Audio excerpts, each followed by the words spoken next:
Yo, what's up YouTube? This is Thomas, better known as Biologic. I'm here with my first ever gameplay analysis. This is Omega versus Xfinity. This was the final map in a scrim. This is actually the first time we actually ever managed to beat them. Only ever beat them twice. They were definitely the most dominant team in Battlefield 4. I'll definitely give them that. I'm going to be talking a lot about the mini-map in the bottom left, so a lot of what I'm referring to is going to be down there. So make sure you follow my mouse as much as possible. I'm talking about these little things. Anyway, basically this map is, you're at a huge disadvantage when you're on offense, which we are. We're moving up on A, which is, generally the best base to push. It's really hard to push B. And I'm just going to kind of walk you through our push here and just kind of like the flow of the match. So to kick it off, me, Ninja, and Paisano, the three of us are going to be playing kind of more up front. Myself and Ninja are the kind of guys that hit first. They hit the front. We're like the fast reaction time, like, front guns. Enray and Paisano kind of switch on and off, playing more of like a sneaky, flanky middle support role. And then Brad generally plays middle to back with the rocket launcher and creates new angles, creates opportunities for us to push in, to get places faster, or to, alter the positioning of the opponent through, the deterioration of their cover. And anyway. I'm nading. Basically, a pretty normal strategy is to put someone right here. This is called horseshoe, and to put someone in these back cars. I actually managed to spot the guy over here, so we're not sure if there's a guy here, but we know if there's a guy here. Ninja's right in front of me, and then Paisano's kind of waiting in the back a little bit, doing a little bit of overwatching. I put pressure on this guy. Ninja nades him. I normally nade here, Ninja nades there, and Ninja actually is able to pick up the kill here after he gets suppressed, and so being that they're 1 dead, 4 versus 5, and that's now open, I push up on the rock and take a little bit of a risk here because I'm out in the open for a second. I'm rock. But it doesn't look like anyone's there. I don't see anyone. Basically, Paisano and Ninja both push at the same time, though, as you can see him rewind. Car's dead. Because basically, I see I'm positioned now to shoot this guy and to kind of cover anything else here. And they push up because they're basically, able to help each other. And I push up now to wall since they're there. So now we're all positioned on A, where we can pretty much get this bomb planted. And so we start putting the pressure on because we've got rifles on all the hallways. As you can see down, if you're looking at the mini-map again, I've got 2 guys watching this middle hall and the one behind me. And Brad's watching the middle right there. You can see the little arrow right there. So I'm going to wait here to see if I can get you anyone. Brad goes and challenges this guy in the middle because he sees that he catches him on the map, but like I said, he's our weakest gun, so he ends up losing the battle. Not to mention he has an M4 because he's playing engineer, which is not as good of a rifle, weapon in that situation. So anyway, it's basically just 3v1 now. Just need to keep numbers in this case. This is search and destroy, obviously. When you die, especially in search and destroy, but in any general situation, it's a really big deal, especially in search and destroy, because obviously you're permanently dead. And that means that you're not watching that area of the map. Being alive is more than just like your rifle. It's where you're looking. It's like the communication and like the area that you control that like lets your teammate move around the map more comfortably, knowing that this area is occupied and that like you have that information because he's alive. So every time someone dies, it opens up the map more for the opposing team to kind of get around and make more decisions in just like a general broad sense. By the way, guys, like I said, this is my first ever gameplay analysis, so if there's anything you'd like to see changed in this gameplay, let me know in the comments below, in this analysis, or if there's something I could have done better, if there's something else you'd like me to do, just let me know. So, kind of the same strategy here. I'm nading this. My nade was actually a little short, didn't get, there's some shots in this guy, should have been bursting more instead of just full autoing. So, just kind of, what they should have done, if you ask me, is right over there where you just saw a second ago where that guy was. That's horseshoe, like I said. If they had brought a rocket launcher guy over here, they could have started blowing up these walls and making this a lot harder for us. So I'm surprised they didn't do that. There's no one bridge? This time, you can see they didn't send someone car because it got picked last time. So they're trying to like change what they're doing a little bit to adapt to pretty much what we were doing. But as you can see, since no one's over here, we're sending Paisano long this time to try and make like a far flank. Yeah. Ray just killed someone, so it's 4 versus 5 situation. So basically, every time someone dies, they have to kind of start thinking about what's open and where and how they're going to reposition. And we actually get another kill. I'm not sure who dies there. Murphy, I'm not sure where he is. But basically, after that, as you can see, this is a really bad situation because now, being that it's 3v5 and he's, by himself, there's going to be more of the map open. And there's 3 of us right here. And, we have another guy right here. So he knows he needs to back out. So he does. He backs out. So immediately we all push up. 3v5, and that guy backed out. They cut the angle right here. I cut this angle off right here so we can catch this guy. We managed to get him too because of that. So it's 5 versus 2, so I go straight for the arm to put the pressure on him. However, our teammate dies, and I'm not sure where the other guy was, so honestly, I should have been watching the other side. This was just not, like, the best communication from us. Pretty sure I get shot in the back here and killed. Yes, I do. I should have been watching the other side. It's armed, though, so, I mean, like, the pressure's on them. As long as we keep our good positions over there by the wall, we're pretty much good. So, and I communicated, last guy's right there. We knew where the last 2 guys were. I called them both out, and boom, we're able to get that round. So, it's 2-0 our favor. So, yeah. Okay, it's lagging pretty bad here. No, we're eating fucking drop, baby. Alright, so again, going with the same strategy. The ball's in on Xfinity's court here, so they're definitely going to adapt. They're going to change something even more. Twice we've been able to get her on the left side and make the arms, so see what they do this time differently.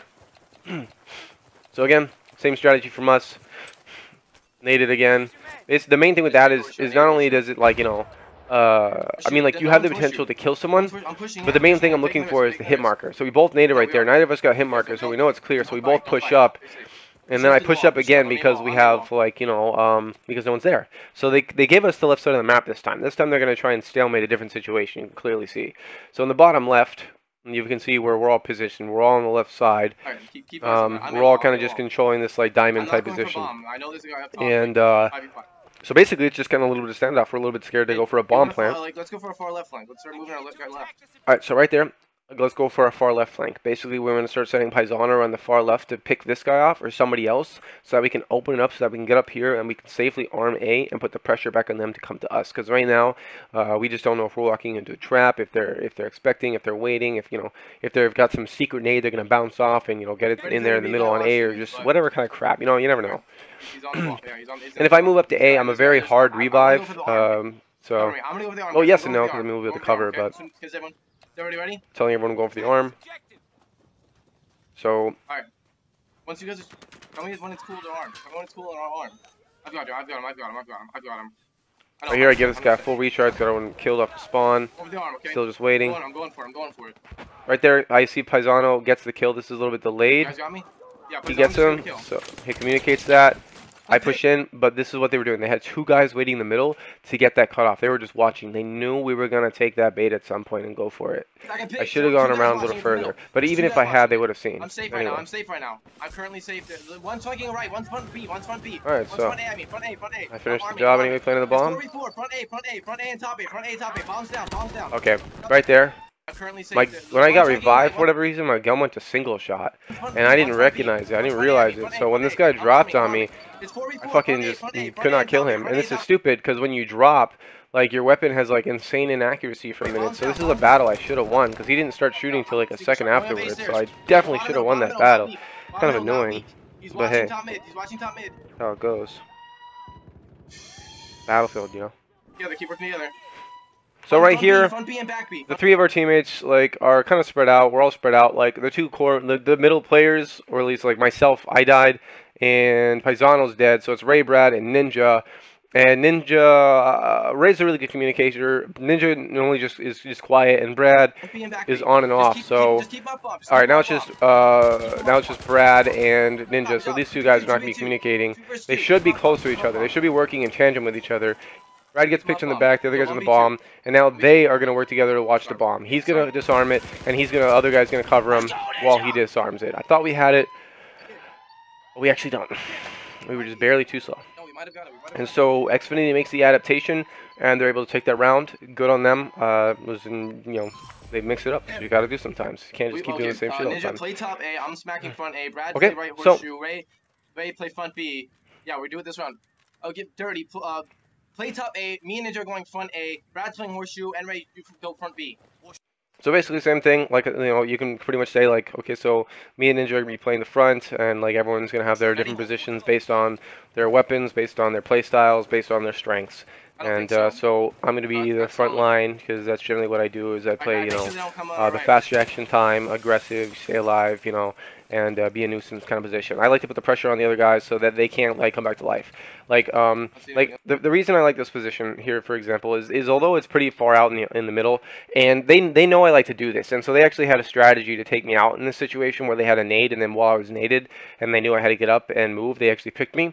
But this is a great position because it sets it up where like anyone else, as you can see on the map, once everyone's positioned, if they do happen to get shots on guys around here, I'm able to finish the kills, and I'm also able to really slow them down a lot more, and have to, I'm basically the first line of defense in this situation.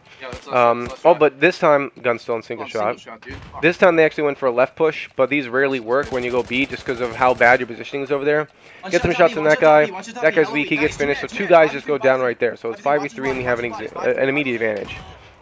It's pretty dangerous being out in the middle. I mean, it is 3v5 with that being said, but generally speaking, you don't really want to be here. I should be able to just duck and be able to dodge anything in time like I did right there, for example. I shouldn't have been peeking when I had low health like this, but I'm still alive right here, as you guys can see, and I'm behind this cover. 33% health, but I fucking die. Because this game has just kind of late registration sometimes. At the same time, Brad dies, so it gets evened up, and it's a 3v3 situation. So we threw away a good lead right there, without really needing to. These guys are way back, though. So theoretically still, their positioning, they're pretty spread out, and they don't, like, none of them are in good positions still, so there's really not a lot they can work with, even in a 3v3 situation. I get killed off my spawn. 2v3. And the ninja just destroys this guy right here. Just, I don't even understand. I got hyped. Because, I mean, that was ridiculous. Shouldn't have killed that guy. Because when you're getting up, you have, like, retardedly bad accuracy. And so I'm pumped because it's 3-1. And we just need to win one more round to beat him. And like I said, at this point, we hadn't beat Xfinity yet. It'd been a long road. We got into the game a little bit late. And we had to learn some stuff. So, yeah. So, anyway. Running the same strategy. This time they opt to go on the right side, and should have finished this guy. Should have been able to finish this guy. Should not have needed to nade that guy. That's a terrible position. That guy was free. I still get him. But here's what I was talking about last time, where they throw the nade at me, and then while I'm trying to adjust and move to the right, I start getting shot and picked. Finished by Murphy, top mid. Should have been watching for that guy. That's like, yeah, it should have been a big deal. I should have been able to live there and still make the most of that.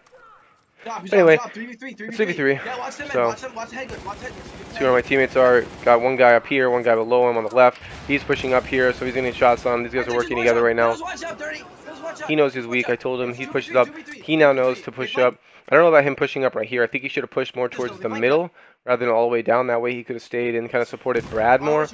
But no, never mind. Brad gets killed, though, so Ninja makes the decision. I like this, to instead rotate middle and stay where he is, and they're going to double up and put the pressure on this guy. But Baizano actually picks the guy that was over here, so Ninja just kind of chills.